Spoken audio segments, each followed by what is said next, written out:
Welcome, everybody, to the Locks DFS Podcast. I am your host, Christian Hardy, here with Adi Narang. After waiting out the NHL slate, the NHL dub, we're here to talk about the Week 9 NFL slate, which sounds weird. We're officially past the halfway mark. But, Adi, how are you doing? How's your day? Hey, feeling good, man. It's just been crazy, man. NHL and NBA going have just been so crazy, especially with football at the same time. I mean, the grind has been so crazy. It's been fun though. It's been rigorous, but it's been fun and it's been rewarding, man. We're at 6 straight DraftKings wins for hockey, 4 straight in FanDuel. Everything's just really clicking right now. I mean, this is our second. We had a 5-game win streak on DraftKings. Actually, I think it was both sites earlier, just like a week prior, and then we lost one and then won a couple and then got on this streak. And For sure. It's gonna be fun. It's gonna be like this all season. I mean, it was like this last season. So excited to keep it rolling, man. It's gonna be fun. I feel like we're gonna end up keep like every time we're gonna do these podcasts, I feel like we're always gonna be talking about NHL because it's basically every day. So it's like we can always say something about it. Yeah, it is every day except for this week, bro. NHL's got such a trash schedule this week. Yeah. There was like a 2-game slate, which we don't play 2-game slates, and now there's a 1-game slate on the day that like Wednesday. That's wild, man. Like two unplayable slates in a week is not like that. So it's about to normalize soon with a bunch of awesome 6, 7, 8 gamers. It'll be fun. Real quick, just before we jump into it, I'll tell you guys 2 things. First of all, remember if you watched our Monday night video, we picked a winner. So your chances have started again. Basically, we just pick every week on our Monday Night Football Showdown video a winner of a free season pass. Last week is Zero Nexus, a guy who follows us on Twitter, who like always interacting with us. So that's kind of the people we're going to be picking. So, of course, to win the pass, we're going to add one thing this week. You got to follow us on Twitter, as you can see right here, at Locks DFS on Twitter if you're watching on YouTube, at Locks DFS. It's right there on the screen. So do that and then subscribe to us and just drop comments because we see the names on the comments. Obviously, if you're watching Taylor's NBA videos every day as well, which he's kept going. Like just drop comments. We're going to see you guys mentioning us and talking about us, and we really appreciate that. But also this just keeps up with what we're doing as well on a day-to-day basis. So as you can see, we kind of recount our wins here and all that sort of stuff. And then the second thing, if you guys haven't tried us out yet, we're going to talk about NFL right now. But if you guys haven't tried us out yet, you can try us out for any sport for a week. And actually tomorrow for Halloween, which I'm saying it's actually Halloween right now as we're talking, but we're going to do a 20% off sale for everything in the store. It includes season passes, it includes week passes, it includes month passes. So if you haven't tried us out yet, we don't run sales that often. This is like your chance to see what we're about and that sort of thing. So, and if you've been waiting for a season pass to drop, 20% off is a pretty good chunk of change on the season passes. So if you have any questions, of course, just like DM us or anything and we can answer your questions. But that basically like we have those week passes in there for $50 and there'll be only 40 this week. So all the passes tomorrow. Just got to use only 40 tomorrow, right? Yeah. Sorry, not this week. Yeah, only tomorrow. We're going to do it just for Halloween is the plan. So what am I? Oh yeah. We're going to drop it in the description, but the code is spooky. Just use all caps spooky when you check out. Just add it. Yeah, spooky for Halloween. It'll be in the description, but also when you're checking out you just add a thing to your cart or whatever, and then it'll have a coupon code, and the coupon code is spooky. Yeah, very simple. Yeah, cool. All right. I think that's all I need to say at the beginning of the podcast, right? Yep, I think so, man. All right. It's a good slate. Let's talk about it. I'm excited. Yeah, there's a lot on here. The first thing I mentioned that I kind of wanted to talk about, just because they literally happened today, the 2 trades of Golden Tate and the trade of Demaryius Thomas. The first thing I think we should probably talk about the Demaryius one first because we talked so much about Courtland Sutton this year already. But I guess his price is at $3.9K. Against Houston, who doesn't have the best set of cornerbacks in general. I guess what Sutton is looking like he's going to be chalk this week.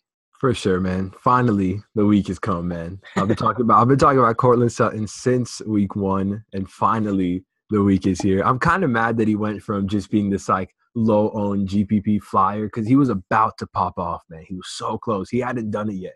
He hadn't won me a GPP yet, and he was about to. But now he's going to be chalk. And rightfully so. I mean, this is a guy who was like 50 yards behind Demaryius Thomas in air yards. third on the team, but he was third in routes run, not by much. I mean, this is sort of like a Ram situation where they run a lot of 3 wide receiver sets, and Courtland Sutton is always out there. There's coach speak on his side as far as wanting Courtland Sutton to take over. A lot of people talking about a bigger role for him, which is so. I mean, he's the biggest winner of this trade deadline, and it's not even that close. So, Courtland Sutton, I think he's going to be chalk, and I'm not missing out on Courtland Sutton week. You know that. Yeah. You mentioned something before, and I guess it's something to talk about with Sutton. Like one negative thing is that he's been running a lot of like just deep patterns, and we're interested to kind of see if that kind of changes. Demarius route tree is extra. I mean, his ADOT had to be under 10 this year so far. Demarius's ADOT is 10.9, okay. but Courtland Sutton's was sitting at 14. So that's why, like, if you look at Courtland Sutton's game log, you'll see that he doesn't look to be too efficient with his targets, but it's mainly because the ADOT is just so massive, and he's also got Case Keenum throwing him deep balls, so it's not ideal. It's not an ideal situation for him, but now if he takes over a lot of this Demaryius Thomas route tree, which he can, because he can run a diverse set of routes, he's not just a deep threat. If he just takes over this Demaryius Thomas route tree, this Demaryius Thomas ADOT, and the red zone looks is the biggest thing. I mean, this guy gets a ton of red zone looks already. And now without Demaryius Thomas, and he's going to be all like you guarantee Courtland Sutton to be out there in 2 wide receiver sets. His touchdown equity might be the highest on this team. I mean, because it's not like tight ends are stealing touchdowns on Denver. You know, it's really just Emmanuel Sanders, Phillip Lindsay. I don't know. There's not too many guys taking touchdowns there. So Courtland Sutton's probably got the highest touchdown equity on Denver, and I'm buying in at 3.9. And then the second thing that's going to open up is without Golden Tate. You've got Kenny Golladay and Marvin Jones, both priced right here at this mid-5 range. Marvin Jones at 5.3. Kind of what's your take on these? Obviously, they're in a positive game script against Minnesota, but what's your take on those receivers, and do you see them kind of falling into kind of consideration this week, I guess? For sure. I mean, anytime a guy, Golden Tate was leading the Detroit Lions wide receiving core in weighted opportunity rating. Slowly behind that was little bit behind that was Marvin Jones at 0.53. Golden Tate was at 0.56. And then Golladay was shortly behind that at 0.45. Golladay trails Marvin Jones in air yards by 180, and he trails him in targets by 3. But we saw kind of Marvin Jones break out last week. So if we see chalk go towards Marvin Jones as far as being the higher owned option, I love Kenny Golladay as a pivot, because we've talked about Kenny Golladay as being an incredibly talented guy. And both these guys are underpriced, we should say. But they don't call him, Mini-Tron for nothing. So Golladay has always – this whole year to me, he's felt like a future wide receiver 1. For sure. He's been a little bad the recent few weeks, but I mean, anytime it's sort of like it's just like a usage bump situation. I mean, he's gonna get more targets. He's gonna be out there more.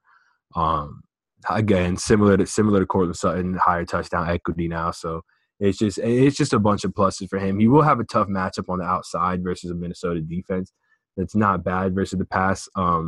As far as their outside cornerbacks, they have Xavier Rhodes out there, who's a pretty shutdown cornerback. But just volume for 5K in a pass happy scheme is something I'm interested in. I do anticipate that they'll be trailing because they're 5-point dogs on the road. So yeah. Okay. With that said, let's just go position by position now at our first look. This is kind of, again, if you guys haven't watched these first look videos we do, it's not like we're going to build an optimal cash team right now. We're really just kind of looking at pricing and where we think pricing is flawed a little bit this week, maybe, or guys that seem like they're in great spots to see whether they're priced well or not. And I heard you guys, we were talking a little bit before, and Cam is in like an incredible spot this week, obviously against the Bucs. If you want to talk about him a little bit. Yeah, I mean, when you just look at quarterback this week, man, it feels like it's pretty fairly priced. I mean, you see Drew Brees at 6.1, you see Jared Goff at 6K. The over/under in that game is 60, and both the quarterbacks are in the low 6K range. So I think there'll be a lot of chalk over there, and rightfully so. But yeah, Cam Newton versus what we've seen just be a completely generous Tampa Bay secondary. There's a lot of hype in the DFS Twitter community about North Turner and this Carolina offense just picking apart they picked apart the Ravens, who up to this point have seemed to be the most like impenetrable defense this year. And they dropped 30 on them. So they use McCaffrey the right ways. They have a healthy receiving core. They got DJ Moore, who's a good receiver, and he's breaking out a little bit. We'll talk about him when we get into wide receivers. But Cam's got a good matchup, and every one of his receivers has a good matchup. It's like an Andy Dalton. We saw Andy Dalton. We saw Tyler Boyd go off last week. I'm high on these guys, and what's their projected? They're projected to score 30.75. So very interested in that. Yeah. Their team total is really nice. Moving down, I mean, you mentioned these two guys in the 6K range with Breeze and Goff. I guess out of those, we're in that range right there. Who do you think that you'll kind of favor out of those two? It's hard, man. I guess it was interesting to see the Saints open as 2-point favorites versus the Rams.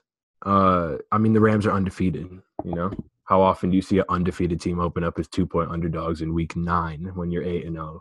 So I guess, I mean, if we see negative game script for the Rams, which is again being trailing and Jared Goff passing a lot, I think he's interesting because this Saints offense with Kamara and Ingram healthy has transitioned back to how they were last year with a very ground heavy game, and I think we could see that in this game. I was a little surprised personally.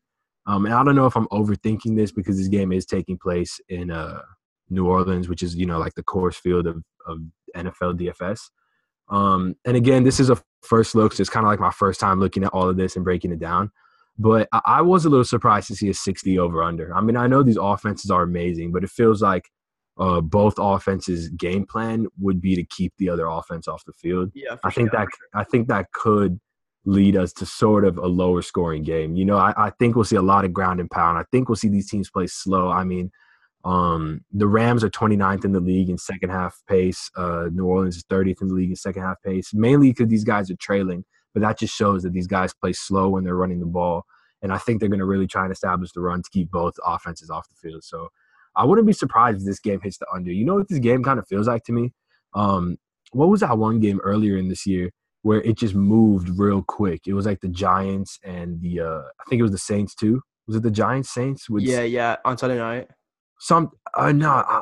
I don't remember. It was something like that. And I just feel like it's a similar situation. Like these two teams are efficient. They complete a lot of passes. I just think I could see the clock ticking a lot. I could see them moving fairly slow. I think it'll still be a high scoring game, but 60 it's not often you see that, man. Like, have we seen 60? Yeah, we've seen 60 this year, I think. Yeah. Yeah, I mean 60. I mean, you don't see it too often, so not too often. No, definitely. It's definitely rare though, for sure.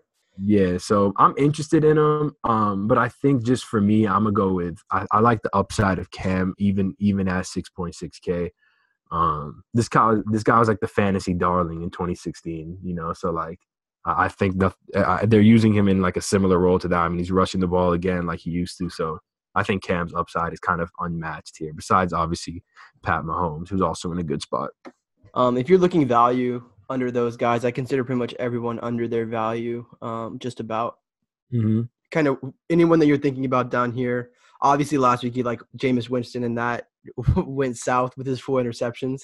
Yeah, man, that was crazy. I made him the cover boy for Adi's action, and he ended up throwing 4 picks. I mean, the reason we played him was they were projected to be a negative game script, but they had reverse line movement, which showed me that Vegas was confident in him. But that was before even knowing that I was confident in him because of how banged up that Bengals defense was, and we saw it with Ryan Fitzpatrick.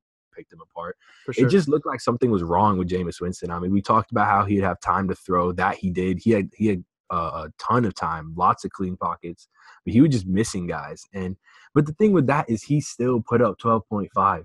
He got benched with 7 minutes left in the third quarter and put up 2x. You know, and was like 10 points away, 10 yards away from the 300 bonus. Yeah, he got a touchdown taken away from him, and he was and he was 10 yards away from the 300 bonus. Like the volume was crazy. Anyone who faded him really dodged the bullet because he was about to put up at least 15, maybe 20 more fantasy points. He was about to have one of those weeks. I mean, you saw if you added Fitzpatrick's score to the top of that with that 72-yard touchdown to Mike Evans and all that. But regardless. Fantasy friendly position. The thing we were targeting there was the position heavily because that quarterback in Tampa Bay, that's a pass-heavy offense. They rely on the pass because they don't really have a run game. So I think they're still in play. It will be a negative game script versus a Carolina pass defense that has shown some holes this season. We can expect Cam to put up a bunch of points. So I am interested in them. The Carolina played, I think Carolina's like 26th in the league in seconds, situation neutral seconds per play. So they do play pretty slow. So it is a pace down game for Tampa Bay because Tampa ranks 3rd in the league in pace. So it is a slight pace down, but still a good volume spot at 5.5K. Few other guys I think Case Keenum's interesting at sub 5K.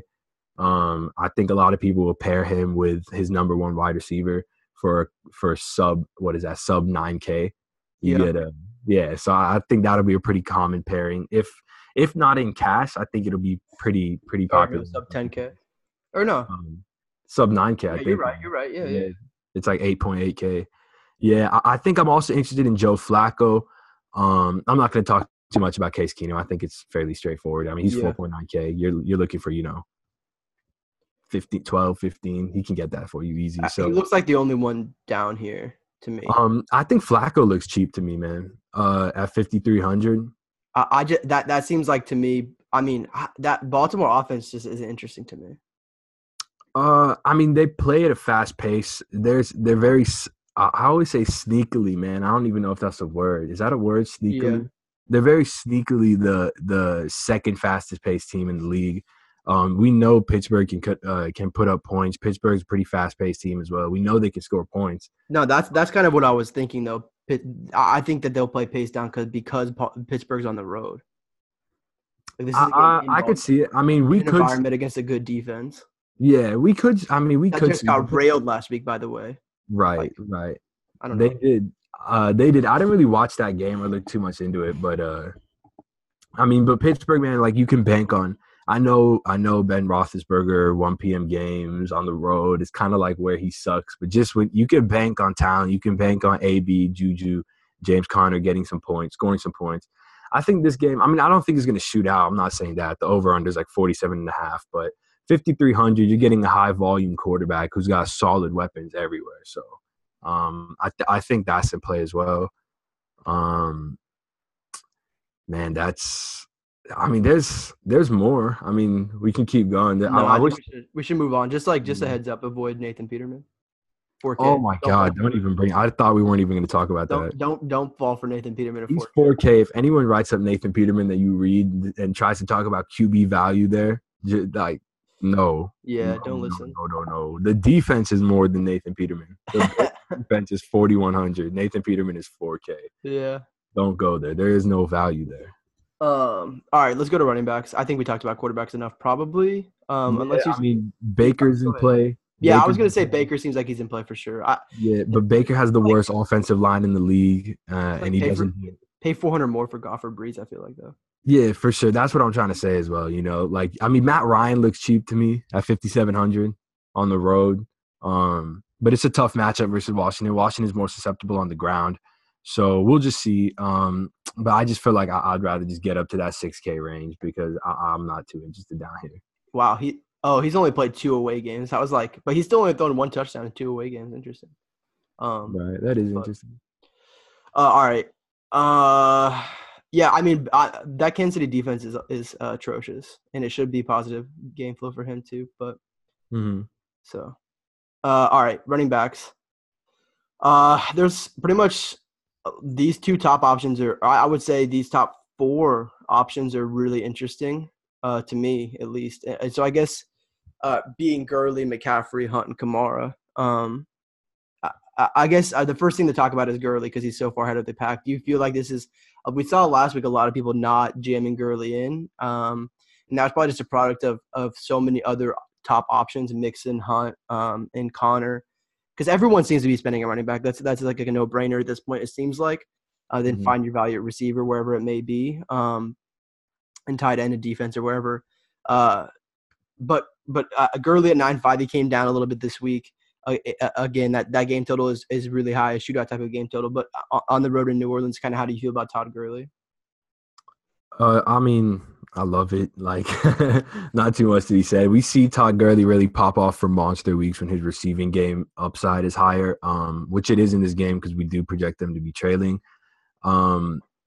Cooper Kupp is back, which kind of cuts into his receiving load, but not that really. He's still going to get 5 targets, basically minimum. So I love him this week, but it could be a lower Gurley ownership week again, because last week, I mean, we saw the strategy of fading Gurley, despite the fact that Gurley popped off. The strategy of fading him still worked. I mean, I personally was talking about how I would never fade Gurley, and come Sunday morning, I faded Gurley that week, and it worked out, because Mixon did well, Kareem Hunt did well enough, and then James Conner popped off. So it did work, and I mean, there's some nice 7K running backs again this week. So obviously I love Gurley, but I feel like I'm not doing anyone any help by talking about Todd Gurley, like we all know that. So, but the 7K guys are interesting again, which we could see lower ownership on him. I mean, Kareem Hunt is in another great spot. He's on the road, where I'm pretty sure Kansas City tends to go a little more run heavy on the road. They're not sort of this free. I mean, they are free flowing offense, but at home we just see them spread it out, pass. On the road, they do try and establish the run a little bit more. This Cleveland defense has not been that good in recent weeks. So I'm interested in Kareem Hunt, but I think glaring is Alvin Kamara at 7.3. Yeah, the price is pretty crazy. That is a glaring price right there. I mean, they ran him between the tackles last week.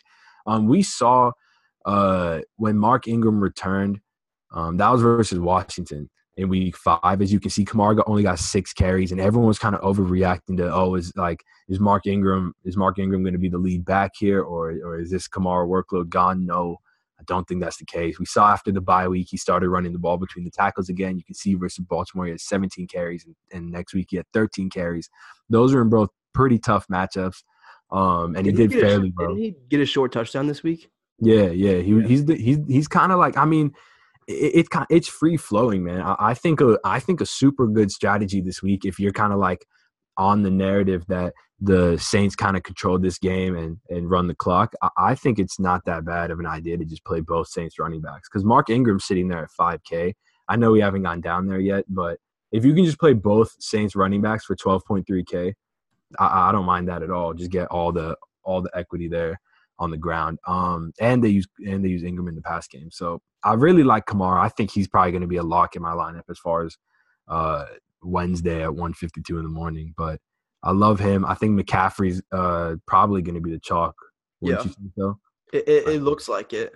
Yeah, I mean, they're using McCaffrey in the most effective way possible, sort of in a Kamara role, except he's getting the goal line touches. He's getting all the usage out of the backfield. So awesome matchup versus I mean, we talked about this Buccaneers defense. This Buccaneers defense used to, when the season started, they were decent versus the run, but then now they're missing Gerald McCoy, Vita Vea,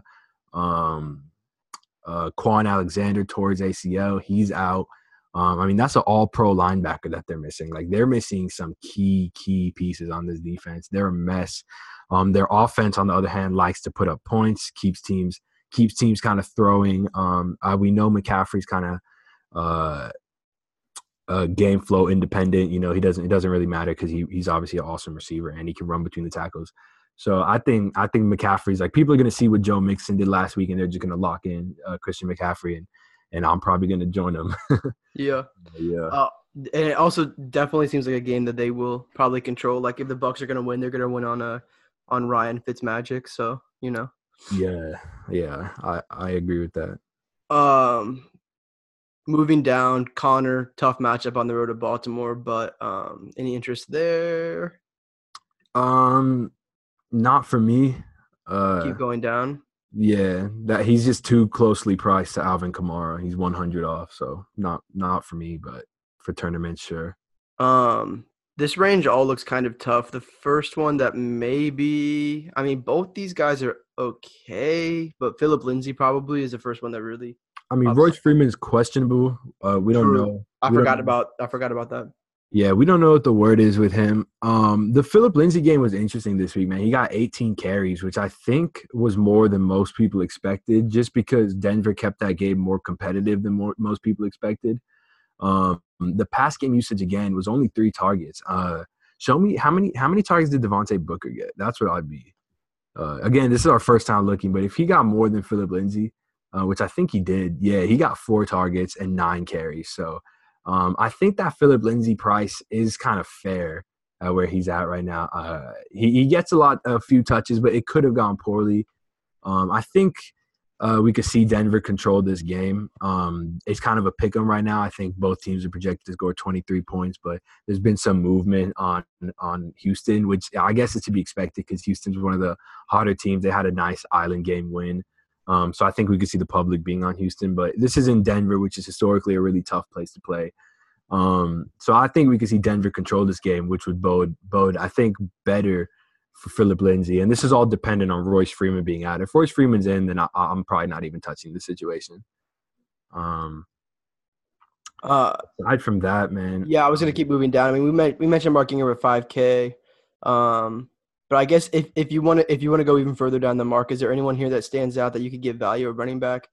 I don't see anything off the top. I don't see anything. I like the price on Chris Carson. They're kind of getting back to the old Seattle Seahawks ways where they like to run the ball. I think he gave him 25 carries last week, and he's a good runner. I mean, we know Chris Carson's a talented back, so I think he's got good touchdown upside. This game is in Seattle, and they are favorites. I mean, they're 1.5-point favorites, so you're getting a home favorite running back at 4.7K who's going to probably get 25 touches if everything goes right. So. I like that call. I'm really high on Mark Ingram right now. I just like the idea of gaining a huge edge on the field in just like expected game script. Because I think we could really, the fact that the Saints are favored really makes me feel, and again, I want to say it's Wednesday afternoon, or it's Wednesday morning, but I just early, I feel like I could definitely see the Saints controlling this game, keeping this Rams offense off the field. Yeah, I think that'll be that. That's what's kind of surprising is that I think it seems like Vegas thinks that too, and it's surprising that the total is so high. Despite it's surprising it's high, but I think I was more surprised that they were sort of favored. I mean, they're 2-point favorites, and we could see them move. Go ahead. I was gonna say, how else do you see I just don't see a way the Saints win this game if they don't keep the Rams offense off the field.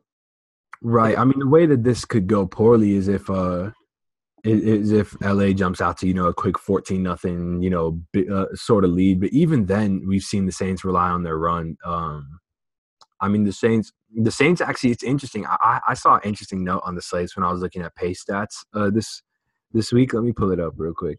So the Saints, when trailing by 7 or more points, have move at the slowest pace in the league.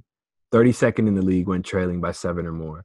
So this is a team that's kind of, they're in their ways. They run the ball. They like to keep other teams' offenses on the field. They believe in what they do. So this game, again, man, it could be a lower scoring game than anticipated. I mean, 60 is a lot of points. So I do like the idea of double stacking those New Orleans running backs. And I think that could definitely win you a lot of money in tournaments if they pop off 4 combined touchdowns or more. For the sake of this first lineup, unless you have more running back plays, go ahead. No, man, it's like as of now, that's probably all that I'm. Yes, that's what I was gonna say. So some of this might open up, and if you want to hear us talk about those guys, we'll probably talk about it on Friday if they do open up. Because we're gonna have a whole nother this is sort of the early look podcast. We'll have another one. We'll have Adi's action. We'll have Taylor's video that comes out. For the sake of this lineup, who do you want to plug in? I think Kamara. I mean, yeah, I was gonna say Kamara and McCaffrey, but it's gonna limit us at receiver. That's fine. We can make it work. Okay, all right. I haven't even looked at receiver. This is gonna be fun to find some. I love finding value. Thielen pops out at the top for sure. Even with his price, to me, Thielen is still like a very interesting play, even paying 8.9K for him. Obviously, if you're paying for these two guys, it's gonna be tough. But I mean, where else at the top? I guess other than I guess these two guys down here, I have some interest in at their prices. Julio and Michael Thomas probably. Even though Julio, at this point I'm betting against Julio's red zone usage. Like it seems like it's a real thing. That's not gonna be. Yeah. But without that said, I guess before you get to those guys, Thielen seems like the only one you'd be paying up for that I like a lot. Not the only one. I mean, I'm not saying you can't pay up for these guys. I'm just saying that he's the one that stands out if I am paying up. Yeah, I mean, Thielen's a lot. I mean, Thielen's probably going to be chalk, even at 8.9K, and he should be. I mean, the 100-yard stat, I'm not going to say because everyone said it, but yeah, he's an awesome play. I didn't realize he was so close to it this game. Only got 3 yards. Uh-huh. And it was on he got like an 18-yard catch, and he turned it upfield and picked up like 7 more yards, and that's what put him over the top. So, I know that because I was tilting it on a showdown slate and I faded Adam Thielen. But it still worked out, so we're good. But yeah, so I mean, he's going to be chalk. I don't know. I feel like I don't really like spending time talking about these top price guys. He's in an awesome spot. If you can afford him, play him. I mean, but we'll talk about some more of these like tougher decisions in the middle range. How do you feel about these two guys? Is there anything in there that anything before we get lower that you like, before we get to like the Robert Woods type of? The thing with Julio is even if you don't believe in Julio's red zone usage, you still have to believe in positive touchdown regression for him. Yeah, that's the thing, because I mean he has 0 touchdowns. Like we talked about earlier on the last pod, this is a guy who I would bet the over on him scoring 8 touchdowns from passes not in the red zone. So like that's how talented he is. So I think over the course of the season, of course. And so I think he is due for a solid amount of positive touchdown regression, even if you don't believe in him as them using him as a red zone weapon, which I think it might be a little overblown, but there is obviously merit to it because we do see them kind of utilize Austin Hooper and other like Calvin Ridley, other guys in the end zone. But I like Michael Thomas as well. I mean, we've seen them use him as an extension of the run game, and like I talked about, I think New Orleans' run game might be prevalent in this game. We saw like when the Saints were trying to run the ball out versus Minnesota, they were still throwing it to Michael Thomas. That's how much they believe in his hands. And they literally view him as an extension of the run game. So I think he's madly underpriced. I mean, we saw this guy hit 9K just like a couple weeks ago. So now he's sitting at 7.6 in what projects to be a shootout. I like a lot of these New Orleans receivers. I mean, if you're not on the narrative that New Orleans controls this game, then I think I should say these LA receivers. I think they're all in play. Cooper Kupp is expected back this week. He probably has the best matchup because he's guaranteed to avoid Marshawn Lattimore. Although Marshawn Lattimore hasn't been locked down this year, he's still a good cornerback. I think we'll see Marshawn Lattimore probably fall around Robert Woods, which could leave Brandon Cooks in a revenge narrative as a solid play. I mean, we know Brandon Cooks has splits on turf, so he's back in the Superdome where he kind of made a name for himself. So I'm interested in Brandon Cooks. I think this might be the week I prefer Brandon Cooks over Robert Woods. But Cooper Kupp at 6K, if he's a full go, is a good value to me as well. But you can't go wrong with either one of these guys. How do you feel? I mentioned this to you before the podcast, but how do you feel about a Sanders pivot off of Sutton, like in tournaments? Yeah, I mean it works. It just feels like you know what you're doing when you do that. You know, this could be Sutton's week. Like it's this could just be Sutton week, and if you're sitting there with Courtland Sutton outscoring Emmanuel Sanders and I don't know, paying not much more for it, and 70% of the field has the other guy, you're basically done. So like it's I mean, it's strictly for tournaments, but I mean you can view him as like he is going to get a target boost. He's not. I mean, he already's out there for all the routes. He's already out there for all the snaps, but he's going to get a target boost. His touchdown equity does go up a bit. So just in a vacuum, his sort of value goes up. But I'm just saying you don't want to get burned on like the cheaper version of him, sort of with higher touchdown equity. I would say kind of going off. So we talked about those Detroit receivers at the top, but is anything else to say about those two guys? Galladay and Jones. Yeah, Galladay and Jones, I like them in this range. I think John Brown is cheap in this range. I mean, he's kind of like the air yard guy. We talk about him all the time. I won't go back to it. His price really just camps in this high 5K range. Yeah, John Brown for sure. Yeah, it's always there. Obviously, you mentioned Cam. I mean, his receivers. It's going to be pretty much Funchess. It's going to be his receivers. Going to be Funchess, McCaffrey, and then why am I forgetting DJ Moore? That's pretty much the target share, just about. Do you have any interest in stacking any of those two guys with Cam? Yeah, I mean, I think you could make a case for either one of them. I mean, Funchess is healthy, and I think it's underrated how good of a receiver he's been. He only got 3 targets this past week, but the weeks prior he got 11. Prior to that, he got 8. Prior to that, he got 7 in both games. Over those 3 weeks, I remember I watched more of I didn't watch Matt very much this week, but those 2 weeks he seemed so much more involved. And he was making some highlight catches too. For sure. Yeah, he's impressive. I mean, Devin Funchess has been good. It's kind of why this Panthers team's rolling right now. I mean, Funchess has been good. DJ Moore kind of broke out. We could see him being chalk. I'm assuming both these guys will garner a lot of ownership this week. And they're all in play, man. They're all great spots. I think Deshaun Jackson, he's a guy that if we see Ryan Fitzpatrick start this week, which we're going to, Jameis and Deshaun don't really have that connection, although they did connect for a 60-yard touchdown last week, which was dope. But Ryan Fitzpatrick and Jameis they do kind of have that connection. So we see D-Jax put up monster scores. Ryan Fitzpatrick and Deshaun, but yeah. Yeah, what did I say? You said Ryan Fitzpatrick and Jameis.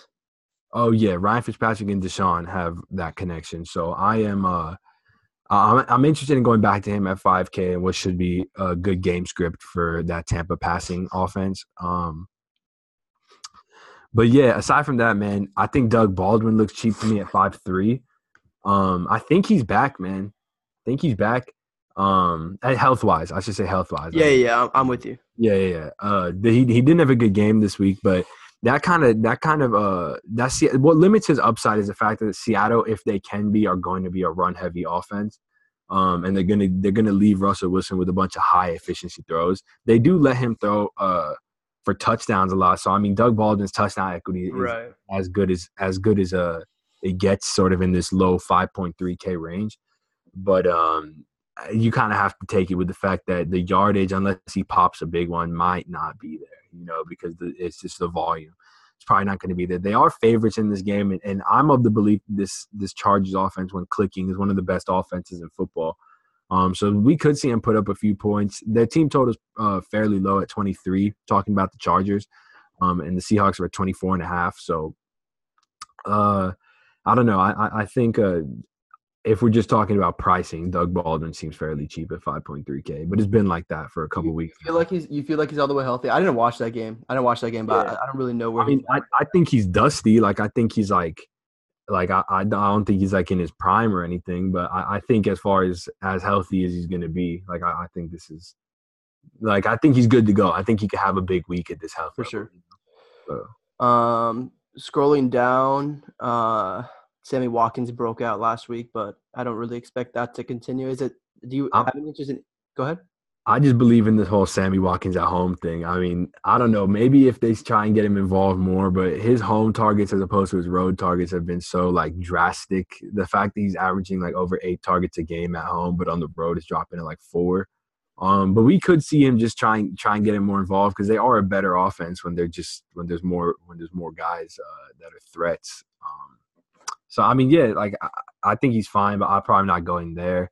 What's so brutal about that Sammy Watkins game is that I remember the Denver Kansas City showdown. I had Sammy Watkins captain. I don't think I captained him. I just remember I was I'm jamming Sammy Watkins. I think you did captain him. I think you did captain him. The price was so nice. I just remember that price being so nice in that showdown. Then got injured. You would have ate if that was this week.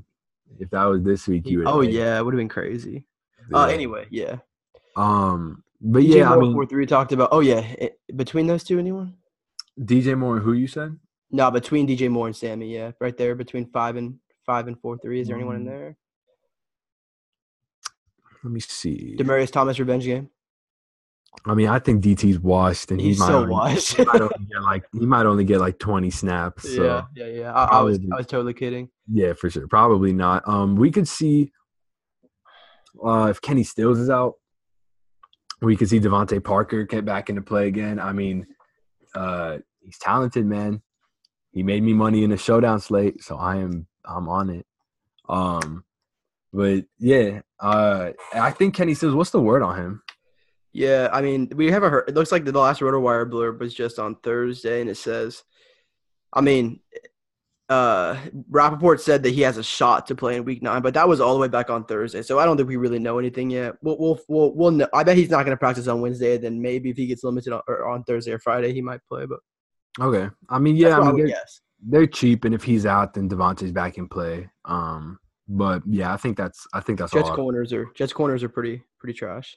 Yeah, they're not great. They're banged up as well. So Miami's projected for 24 points, which isn't too bad. So let's get Sutton in here. Let's throw Sutton in there, and let's throw. If we throw DJ Moore, and we're gonna have money to spend in the flex, like we're gonna be able to pay up for like a 6K guy or even higher, maybe. All right, yeah, throw in DJ Moore. We'll go Cam double stack with McCaffrey and DJ Moore. Like it.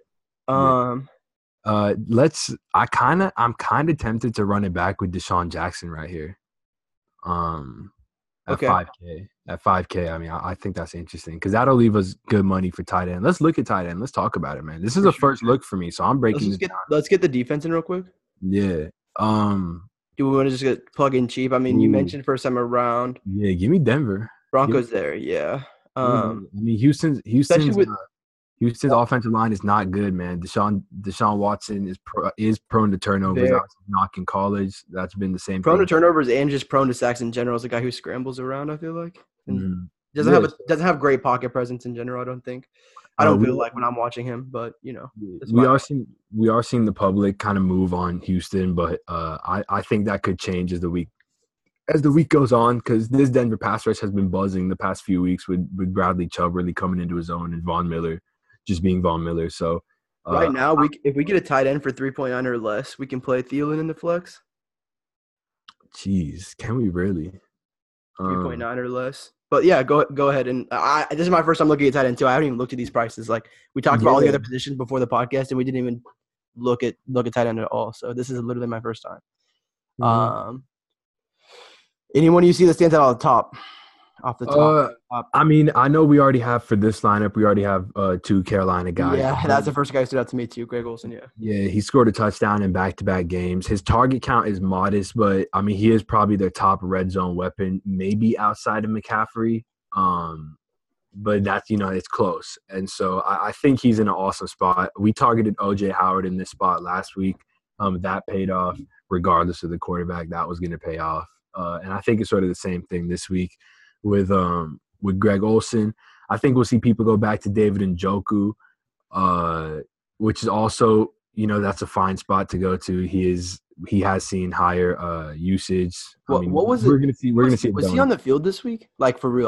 Like how much was he on the field? He was on the field. It was everything was fine. He just didn't get targets.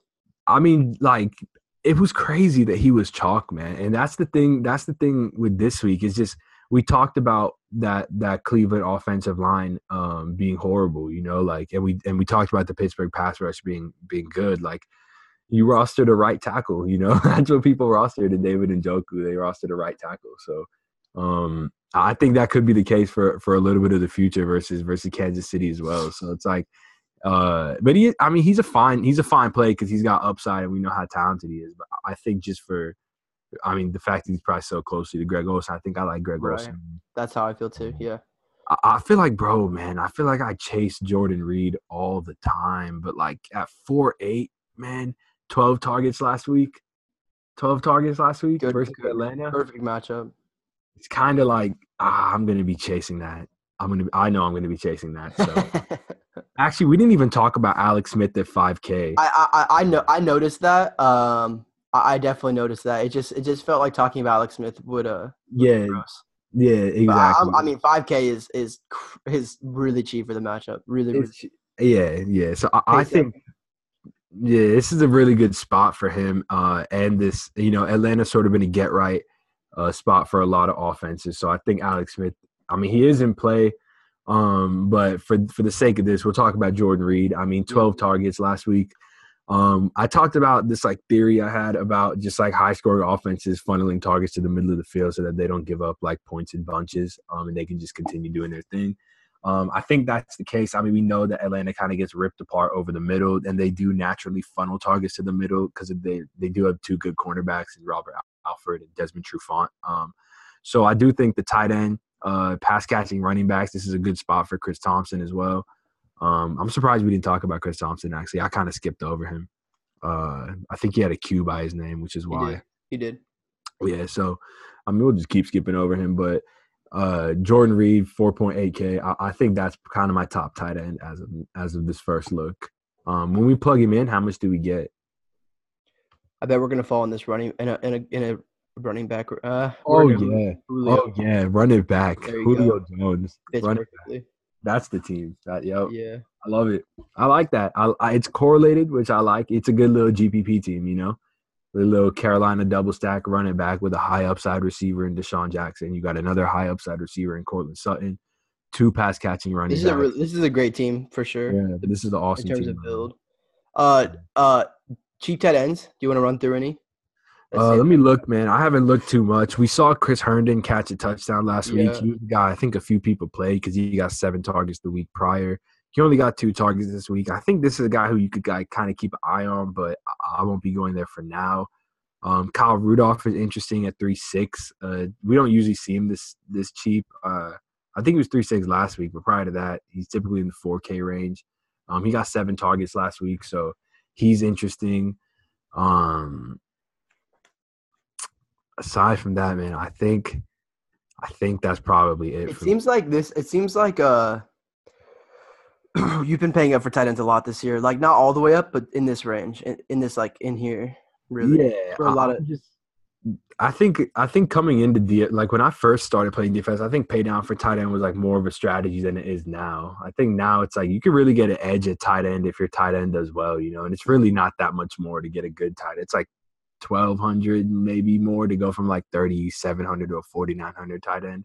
So I most of the time I'm gonna find that money because I think I'd much rather have Jordan Reed than anyone else in this like 3K range, even for the value, you know. Yeah. All right. Wrap it up. Is that good? I think that's it, man. Is there anything else we want to talk about? I think this is just the first look, you know. So I think it's good. I think we went through the prices enough. All right, obviously we'll be back for the actual lineup preview on Friday night / Saturday morning, whenever you end up watching it. Mm-hmm. But for us, again, we're gonna give away a free season pass every single week if you just comment, if you just subscribe and follow us on Twitter. We're gonna give away a free pass to one of you guys who do that on the Monday night video at Locks DFS on Twitter as well. The other thing, obviously, the sale is going on. So if you're watching this, the sale is definitely going on. So you can go follow the link and check the code, which is just spooky for 20% off any pass in the store. Cool. Real quick. Follow me on Twitter at ByHardy. Follow Adi on Twitter at ReallyAdi. It's at ReallyAdi at ByHardy. Yep. All right, and we'll see you guys back here. Come join us for NBA and NHL. Exactly. And the Slack, too. The Slack is always tight, too.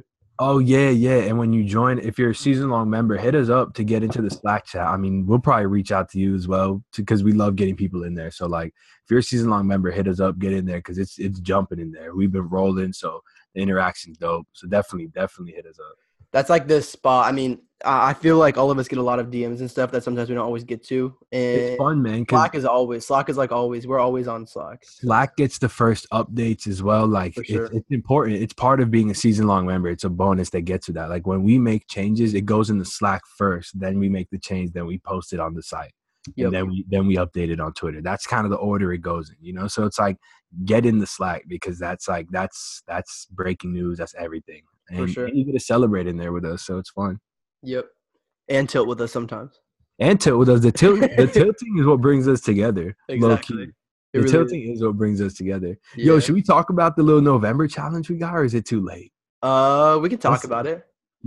Should we leave it for later? Or should we talk about it? I just feel like I just feel like it's gonna be better when Taylor's here. But we can talk about it. We need Taylor to be here. We're doing because he just know we're doing all right. We'll just say what we're doing for anyone who's still watching. We'll just announce what we're doing. Actually, Adi, I'll let you explain it. All right, yeah, we'll talk about it. So we're gonna just kind of talk, you know. So you like us listening now. If you're done with the DFS analysis, then you can kind of just click out of the video. Care about us as humans. Yeah, if you care about us as people, then you can keep listening because we're doing this challenge. So we all kind of watch the Joe Rogan podcast here and there. I watch it fairly often. I don't know. Do you listen to it? I watch a lot more of the clips that interest me. The clips, yeah. Taylor, I know Taylor's a fan of it, but I mean, we're more interested in just like the conversation stuff. The dynamic is kind of similar to our dynamic, I would say. So it's like they're doing this little fitness challenge during October. We're gonna do it during November.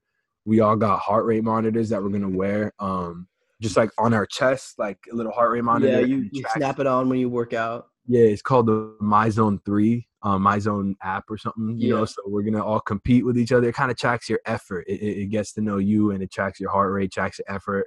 And we're all doing this little fitness challenge. We're throwing some money on it.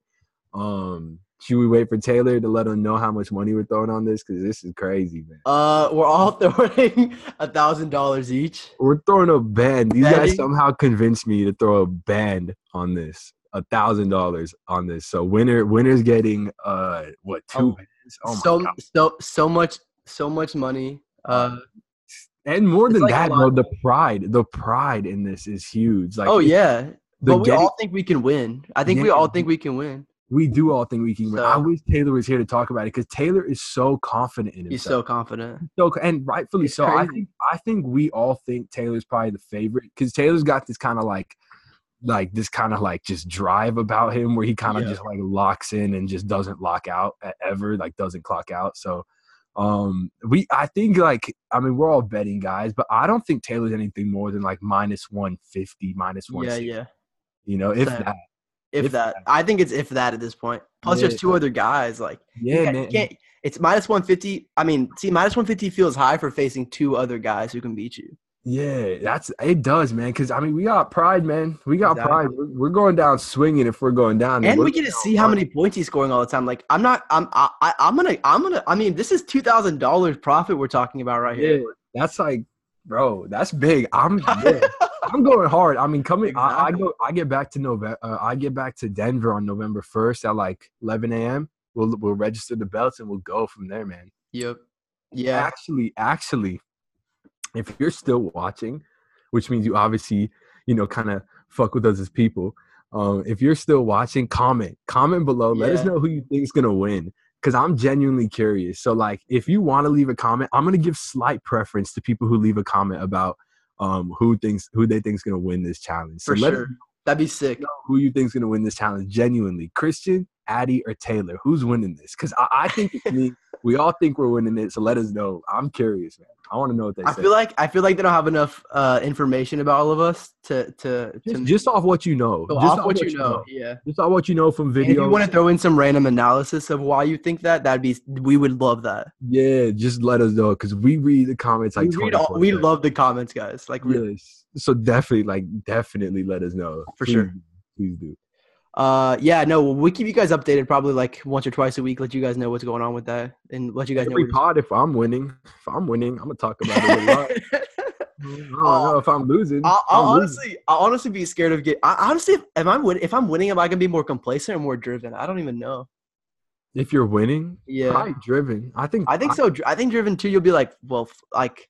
Plus, if you're winning, you're probably like you're feeling great. You're just like, oh yeah, I'm gonna do this again. We'll see, man. This should be fun. I haven't been too active recently. I've been so locked in with this, like that. I'm excited to like get back to Denver, sort of get back to nature, start getting active, start beating y'all in this. So I'm just chilling in Florida, man. I'm about to be outside every day. Yeah, sounds hot. Nah, it's not, bro. Today was like 80 degrees high. Like this is perfect time in Florida, man. October through February in Florida is like peak. All right, pretty much. So yeah, all right. Thank you guys for listening through all of that. We'll see you guys next time. And also don't forget to comment who you think's gonna win because that's important. Yep. All right. See you guys next time. Thanks for listening. Follow us on Twitter @Locks DFS. See you guys next time. All right. See you.